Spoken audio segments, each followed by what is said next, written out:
નમસ્કાર દર્શક મિત્રો, ફાસ્ટ ન્યૂઝ ઇવનિંગ બુલેટિનમાં હું ઉદય રાવલ આપનું સ્વાગત કરું છું। બુલેટિનની શરૂઆત કરીશું ઉમરગામના મુખ્ય સમાચારોથી।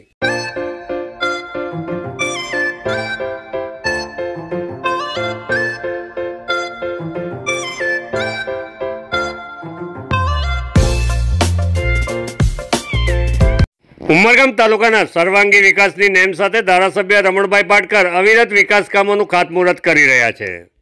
આજરોજ ફણસા, માણેકપુર સહિત 3 જેટલા ગામોમાં ₹2 કરોડના ખર્ચે નિર્માણ પામનાર રસ્તાઓનું ખાતમુહૂર્ત ધારાસભ્ય રમણભાઈ પાટકર દ્વારા કરવામાં આવ્યું હતું। ખાતમુહૂર્ત પ્રસંગે માણેકપુર ગ્રામ પંચાયતના સરપંચ અને સરપંચ સંઘ પ્રમુખ રાકેશભાઈ વગાત તથા મમકવાડ ગ્રામ પંચાયતના સરપંચ અમરતભાઈ સહિત મોટી સંખ્યામાં લોકો ઉપસ્થિત રહ્યા હતા। ખાતમુહૂર્ત કાર્યક્રમ પૂર્ણ થયા બાદ ધારાસભ્ય રમણભાઈ પાટકરે વિસ્તૃત જાણકારી આપી હતી। નમસ્કાર। આજરોજ ઉમરગામ તાલુકાના પાલીધુયા જે દમણની બોર્ડરથી રસ્તો જાય છે એ રસ્તો 2 કિલોમીટર અને 300ના 75 લાખ રૂપિયાની અંદર અમે વાયરિંગ સાથે આ રસ્તાનું ખાતમુહૂર્ત કર્યું છે।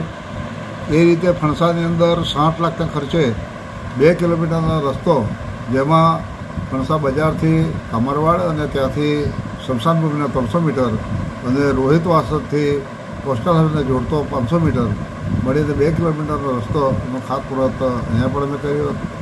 માણેકપુરના તમામ રસ્તાઓ 5 રસ્તાઓનું ખાતમુહૂર્ત 1 કરોડના 5 લાખના ખર્ચે અમે અહીંયા પણ અમે કરેલું છે।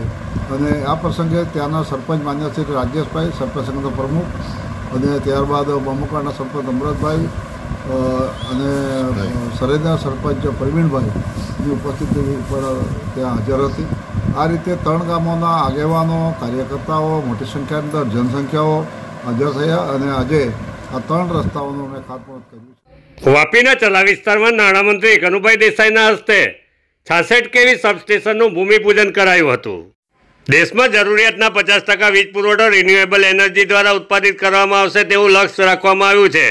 કેન્દ્ર સરકારના સહયોગથી ગુજરાતમાં પણ આગામી દિવસોમાં રિન્યુએબલ એનર્જી ઉત્પાદિત કરી આત્મનિર્ભર બનશે તેવો વિશ્વાસ વ્યક્ત કર્યો હતો। રિન્યુએબલ એનર્જીનો ઇતિહાસ જોઈએ તો આપણા દેશના યશસ્વી વડાપ્રધાન માનનીય મોદીજી સૌ પ્રથમવાર ગુજરાતમાં એશિયા ખંડનું પહેલું ક્લાઇમેટ ચેન્જ ડિપાર્ટમેન્ટ શરૂ કર્યું અને એ ક્લાઇમેટ ચેન્જ ડિપાર્ટમેન્ટના 2009માં શરૂ કરી અને એક ક્લાઇમેટ ચેન્જ ડિપાર્ટમેન્ટના ભાગરૂપે જ સૌપ્રથમ સોલાર પોલિસી 2009માં જાહેર થઈ અને સોલાર ઉર્જાના સૌપ્રથમ પ્રયાસ ગુજરાતમાં થયો। આજે સોલાર ઉર્જામાં અને પવન ઉર્જામાં ગુજરાત સમગ્ર દેશમાં નંબર 1 છે। લગભગ 30,000 મેગાવોટ સાથે ગુજરાત નંબર 1 છે અને હવે પછી આપણે લગભગ 70,000 મેગાવોટનું જે પ્લાન કર્યું છે એમાં લગભગ 37,000 મેગાવોટ ખાવડા ખાતે પ્લાન બની રહ્યો છે અને 2027 સુધીમાં લગભગ આપણે 70,000 મેગાવોટ સુધી પહોંચી જઈશું। આવા અનેક પ્રયાસો આપણા દેશના યશસ્વી વડાપ્રધાન માનનીય મોદીજીના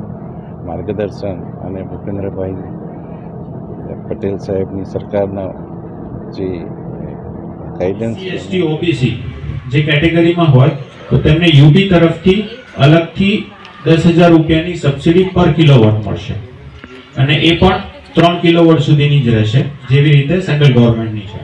અને સિમિલરલી જનરલ કેટેગરી માટે એ 7,500 રૂપિયા છે પર કિલોવોટ।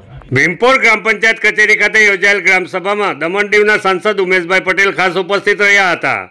તેઓએ ગ્રામ પંચાયતોના છીનવાયેલા હકો પરત કરવાની માંગ સાથે વિસ્તૃત ચર્ચા કરી હતી।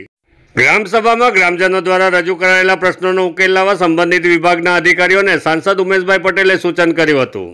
ગ્રામસભામાં ઉપસ્થિત ગ્રામજનોએ સાંસદ ઉમેશભાઈ પટેલના પ્રયાસોને બિરદાવી સમસ્યાનો તાત્કાલિક ઉકેલ આવે એવી અપેક્ષા વ્યક્ત કરી હતી। ગાડી, ટીવી ને બાઇક તો બધાની ઘરે જ રહેવાના, આજની જરૂરિયાત પ્રમાણે, આજની મોંઘવારી પ્રમાણે બધાએ રાખવાના જ છે, એટલે તમે ચિંતા નહીં કરો। હમણાં જ મેં ઠરાવ કરાવ્યો છે આપણે વધારવા માટે। પારડી વિસ્તારની અવાવરૂ બિલ્ડિંગમાંથી શંકાસ્પદ હાલતમાં યુવકનો મૃતદેહ મળી આવ્યો હતો। યુવકની ઓળખ બાદ પોલીસે આરોપીને ઝડપી પાડવા ચક્રો ગતિમાન કર્યા હતા। ગણતરીના કલાકોમાં વલસાડ જિલ્લા પોલીસે આરોપીને ઝડપી પાડ્યો હતો। વલસાડ જિલ્લા એસપી ડોક્ટર કરણરાજ વાઘેલાએ સમગ્ર મામલે વિસ્તૃત જાણકારી પૂરી પાડી હતી। પોલીસ સ્ટેશનના બાલદા ગામ વિસ્તારમાં, બાલદા ગામની હદમાં એક અવાવરૂ બિલ્ડિંગમાં 29મી નવેમ્બરના રોજ સવારમાં એક મૃત હાલતમાં એક બોડી મળેલ હતી. એ જે વ્યક્તિ છે એ માઇનોર છોકરો હતો. એની ઓળખાણ દેવેન્દ્ર સેન નામનો જે ફરિયાદી છે એમના દીકરા તરીકે થઈ હતી. સગીર વયના બાળકની અવાવરૂ બિલ્ડિંગમાંથી મળેલી જે લાશ હતી એ જે બિલ્ડિંગનું જે લિફ્ટનું ડક્ટ હતું, જે બનતું ડક્ટ, એના ફ્લોરમાં નીચે પડેલી હતી, જેની ઉપર ઈંટોથી પથ્થરના ઘા કરેલા હોય એવી ઈજાના નિશાનો પણ જણાતા હતા. આ બનાવની ગંભીરતાને ધ્યાને રાખીને તાત્કાલિક ડીવાયએસપી, ક્રાઇમ બ્રાન્ચ, એસઓજી સહિત તમામ પોલીસ કાફલો ઘટના સ્થળે પહોંચી ગયો હતો. પ્રાથમિક જે દેખાતું હતું એ રીતે જે બિલ્ડિંગના ઉપરના જે ચોથા માળે અથવા તો ધાબા પરથી એને નીચે ફેંકી દેવામાં આવ્યો અને ત્યારબાદ પથ્થરના ઘા કરીને મારી નાખવામાં આવ્યો હોય અને લાશ છુપવા માટે એની પર કાંટાળી જાળ અને સીડી મૂકી દેવામાં એવું જણાતું હતું. ગંભીરતાને ધ્યાને રાખીને તમામ ટીમો આ તપાસમાં જોડાયેલી હતી અને એ તપાસમાં કલાકોના અંદર જે એક બાળ સગીર છે એને પૂછપરછ માટે હાથ પર લેવામાં આવ્યો હતો. આ બાળ સગીર સાથે જે તે દિવસે, બનાવના દિવસે વહેલી સવારથી મરણ જનાર બાળ સગીરની મૂવમેન્ટ હતી, એની વિઝિટ હતી અને બાળ સગીરની ડિટેલ્ડ પૂછપરછ કરતાં એ બાળ સગીરે આ ગુનો કર્યાની કબૂલાત આપી છે. જે બાળ સગીર છે એ જ વિસ્તારમાં, પારડી વિસ્તારમાં જ રહે છે અને એ બાળ સગીર આ મરણ જનાર બાળ સગીરનો મિત્ર જ છે. જે બાળ સગીર છે જેણે આ ગુનો કર્યો છે એ 11મા ધોરણમાં ભણે છે અને આ સગીરના જે મરણ જનાર છે એનો જે મોબાઈલ છે એની સ્ક્રીન આ આરોપીથી તૂટી ગયેલી હતી અને એ સ્ક્રીન તૂટી ગઈ, એના પૈસા 1500 રૂપિયા એની પાસે વારંવાર માંગતો હતો. ગયા સોમવારે મરણ જનાર બાળક છે એ ત્યાં ઘરે ગયો હતો અને એ ઘરે જઈને એના મમ્મીને કમ્પ્લેન કરી હતી કે તમારા દીકરાએ મારા મોબાઈલની સ્ક્રીન તોડી છે. એટલે એના મમ્મીએ એને ખૂબ જ માર માર્યો હતો અને બનાવના દિવસે 27મી નવેમ્બરે પણ એ જ રીતે જે મરણ જનાર બાળકે એને એવું કહ્યું હતું કે તું મારી સ્ક્રીન રિપેર કરી આપ અને એને 1500 રૂપિયા આપી નહીં તો હું તારી મમ્મીને ફરી કંઈ કમ્પ્લેન કરીશ અને તને માર ખવડાવીશ.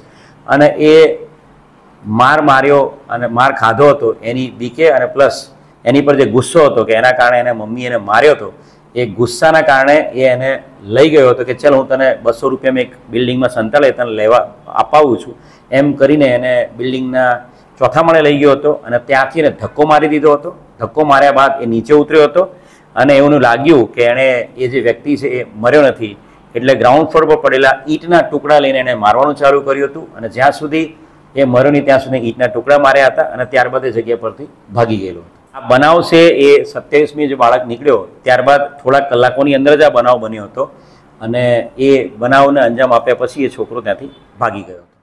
વલસાડ જિલ્લામાં ફરી એકવાર કુંખાર દીપડો દેખાતા લોકોમાં ભયનો માહોલ જોવા મળી રહ્યો છે. આ વખતે ધમણાચી ગામના રસ્તા ઉપર દીપડો લટાર મારતો જોવા મળ્યો હતો.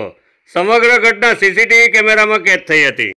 છેલ્લા કેટલાક સમયથી ધમણાચી તથા આસપાસના વિસ્તારોમાં એક દીપડો દેખાઈ રહ્યો છે, જેને કારણે લોકો દિવસે પણ વાડી અને ખેતરોમાં જતા ડર અનુભવી રહ્યા છે. વલસાડના ધમણાચીથી નેસડા 56 તરફ જતા માર્ગ ઉપર દીપડો લટાર મારતો જોવા મળ્યો હતો. વન વિભાગને જાણ કરાતા વન વિભાગના અધિકારીઓ દ્વારા દીપડાને ઝડપી પાડવા પાંજરા ગોઠવી પ્રયાસો શરૂ કર્યા છે. ફાસ્ટ ન્યૂઝ ઇવનિંગ બુલેટિનમાં આજે બસ આટલું જ. આવતીકાલે ફરી મળીશું. નમસ્કાર.